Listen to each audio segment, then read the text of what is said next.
Et on va retourner dans cette journée du 5 octobre 1789. Les Parisiennes ont faim. Elles marchent jusqu'à Versailles, à pied, rencontrer le roi Louis XVI. Qu'est-ce qui se passe? Ça part des dames des Halles. Alors les dames des Halles, ce sont les poissonnières, celles qui vendent des légumes. Vous savez, elles sont là, elles sont fortes en gueule, comme on dit. Et puis, elles interpellent les gaillards sans avoir peur de quoi que ce soit. Elles estiment que la vie n'est plus possible. C'est vrai que le blé, les saisons précédentes ont été terribles. C'est-à-dire qu'il n'y a plus de pain, tout augmente de partout.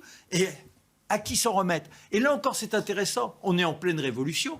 Mais le roi est toujours adulé. C'est-à-dire qu'on n'est pas là à dire il faut la tête du roi. Non, il faut se tourner vers le roi pour trouver une solution.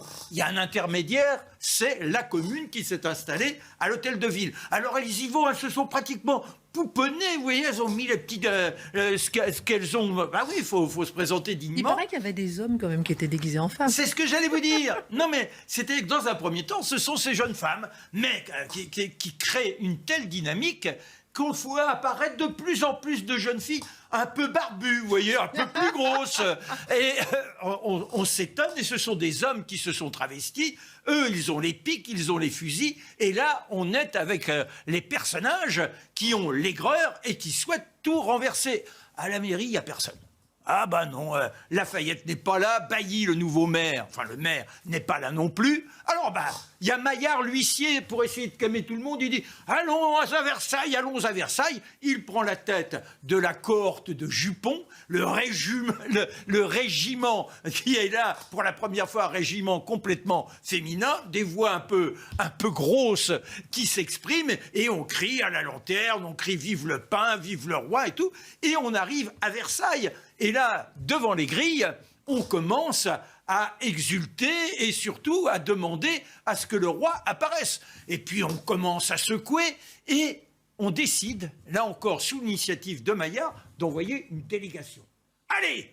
Qui veut être parmi celles qui se présenteront devant le roi? Oh, il y a la petite Louise Charpie, on l'appelle Louison. Elle est vilaine, hein, Louison. Quand on la voit, c'est pas elle que vous allez tenter de séduire. Mais en revanche, elle a une énergie incroyable, non pas de l'insolence, mais on dit que ça sera un bon porte-voix. Il y a 4 filles qui se mettent à ses côtés et hop, on monte chez le roi, on toque au cabinet, on se fait annoncer.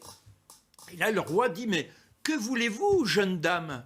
Du pain, sire, du pain. Alors on a fait la révérence, c'est-à-dire que là on n'est plus du tout dans l'émeute. Et la jeune femme, la petite Louison, elle est là, voit ce roi qui est si tendre vis-à-vis d'elle. Alors on a un étourdissement, elle choit, on la ramasse, on lui donne un petit verre de vin dans un verre. Mais elle n'a jamais vu ça, un verre qu'il est beau, scintillant. Elle reprend ses esprits, elle baise la main du roi qui la prend embrassée. Et là, elle retourne vers la foule en disant « Ce roi est extraordinaire, il nous a promis de trouver solution. On les traite de tous les noms, ce n'est pas possible, retourne !» On leur tire les cheveux, on leur déchire à moitié les vêtements. Elle se représente devant le roi qui prend la décision que les réserves de farine seront libérées afin que le pain redevienne accessible pour tout à chacun. On a l'impression que ça se calme, j'ai pas le temps de reprendre tous les détails, mais la nuit, ils se mettent à pleuvoir, chacun s'entasse comme il peut, on se laisse aller pour se réchauffer à quelques chopines qui vous tournicotent la tête, l'essence se perd dans tout ça, et au petit matin, eh bien, on se dit qu'il est temps d'aller forcer la porte. Le roi a tenu conseil, on a envisagé un moment de partir à Rambouillet, il dit non, il faut affronter le peuple, et à 5 heures du matin, la foule hurle et les premières grilles tombent.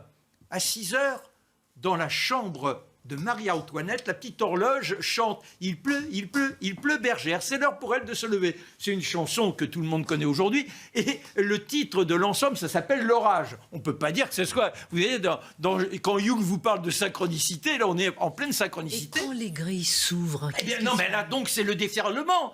Et Marie-Antoinette, qui vient de se réveiller à « Il pleut, il pleut, il pleut », elle se retrouve très vite confrontée à cette foule. Elle se panique, elle prend Madame Royale, le roi, lui... serre dans ses bras le petit dauphin, et à un moment, Marie-Antoinette se renfrogne dans un coin de fenêtre. Dehors, la foule qui est là de plus en plus menaçante. Il y a eu 2 gardes trucidés, et elle finit par apparaître avec ses enfants au balcon. Mais toute seule, toute seule, toute seule. Et elle rentre, et Lafayette est à côté, enfin il est arrivé. Il lui dit « Madame », et elle y va avec une dignité incroyable. Cette femme, comme le roi, on a l'impression que les événements, malgré la lourde menace qui fait craindre pour leur vie, sont capables de tout affronter. Et en dignité, elle se présente seule, les fusils sont pointés vers elle, elle fait une révérence, et là on dit « à Paris », et le roi se résout à admettre qu'il faut gagner la capitale après près de 2 siècles quand je dis 2 siècles, c'est un peu moins. C'est en 1670 que Louis XIV s'était installé à Versailles. Et depuis, donc, on n'avait pas quitté Versailles. Et là, on retourne aux Tuileries, où il faudra improviser le décor pour accueillir le roi. Sur la route, on crie « Vive le roi, vive la nation ». On a l'impression que la révolution est peut-être en train de se pacifier. Les événements. À suivre dans la belle histoire de France sur CNews le dimanche midi. Avec Franck Ferrand. Merci beaucoup avec Franck Ferrand. Merci beaucoup, mon cher Marc.